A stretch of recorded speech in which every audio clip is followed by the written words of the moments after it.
한 주간 발생한 뉴스를 재정리해보는 시간입니다. 네, 지난 한 주 동안 주요 이슈는 뭐가 있었는지 이상원 뉴스민 기자를 통해서 이야기 나눠보겠습니다. 화상으로 연결해봅니다. 안녕하십니까? 네, 뉴스민 이상원 기자입니다. 네, 우선 지난 한 주 동안 발생한 주요 이슈부터 종합해 주시죠. 네, 대구 북구에서 신탁 전세 사기를 저지른 임대인에게 징역 5년형이 내려졌다는 소식과 대구시가 뒤늦게 전세 사기 피해자 지원 대책을 마련했다는 소식 전해드립니다. 이어 9대 대구시의회 들어 대구시장을 대상으로 대면 질문보다 서면 질문하는 비중이 늘었다는 뉴스 짚어봅니다. 끝으로 경북에서 최근 2달 동안 온열 질환자 73명이 발생했다는 소식 살펴봅니다. 네, 대구 북구에서 전세 사기를 저지른 임대인에 대한 법원의 판결이 나왔다고요?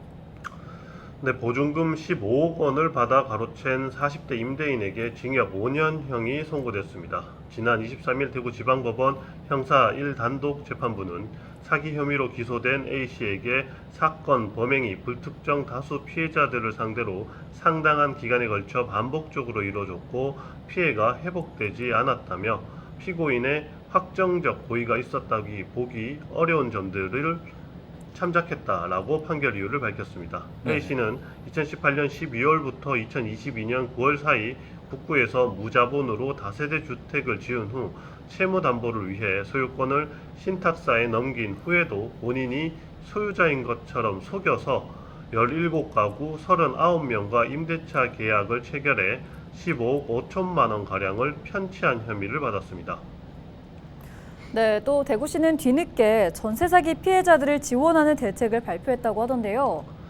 네, 그동안 전세 사기 피해자 지원센터 운영 등을 미뤄왔던 대구시가 뒤늦게 센터 개설을 포함해 피해자 지원책을 마련했습니다.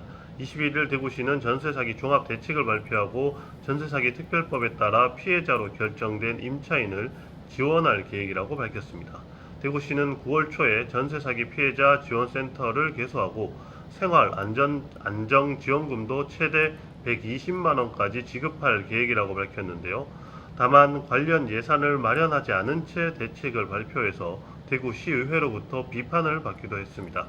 지난 26일 이영애 대구시의원은 5분 발언을 통해 피해자 지원 예산과 지원 사업은 전혀 없으며 단순히 형식적으로 연락사무소 역할만 수행했다고 대구시를 비판했습니다. 네, 대구시의회가 9대 의회에 들어서는 시정 질문을 서면으로 하는 사례가 늘었다고 하는데 이유가 있을까요? 네, 9대 대구시의회가 전반기 2년 동안 실시한 시정 질문 중 72%를 서면으로 진행한 걸로 확인됩니다. 10건 중 7건을 시장이나 관계 공무원을 직접 출석시켜 묻기보다 서면으로 답을 받았다는 의미입니다. 지난 7대 의회가 전반기 시정 질문 중 9.1%만 서면으로 했고 8대 의회는 11.9%를 서면으로 한 걸 고려하면 9대 의회 들어 급증한 셈입니다. 시정 질문이 방송을 통해 중계되기 때문에 대면으로 질문하는 걸 시의원들이 선호해 왔다라는 걸 고려하면 의아한 결과인데요. 의회 내부에선 홍준표 시장의 답변 태도 때문이란 원인 분석이 나옵니다. 시장을 상대로 의원들이 직접 질문하는 걸 꺼리면서 제대로 된 시정 견제가 가능한가에 우려가 제기됩니다. 네, 끝으로 연일 더운 날씨가 계속 이어지고 있는데요. 경북 지역의 온열 질환자 발생 현황도 좀 짚어주시죠. 네, 지난 5월 20일부터 7월 20일까지 2달 동안의 온열 질환 응급실 감시체계 발생 현황을 살펴보면 경북에서 많은 열사병 환자가 나오고 있습니다. 이 기간 전국적으로 파악된 온열 질환자는 추정 사망자 3명을 포함해 614명입니다. 경기도에서 가장 많은 143명이 발생했고 경북이 73명으로 뒤를 이었습니다.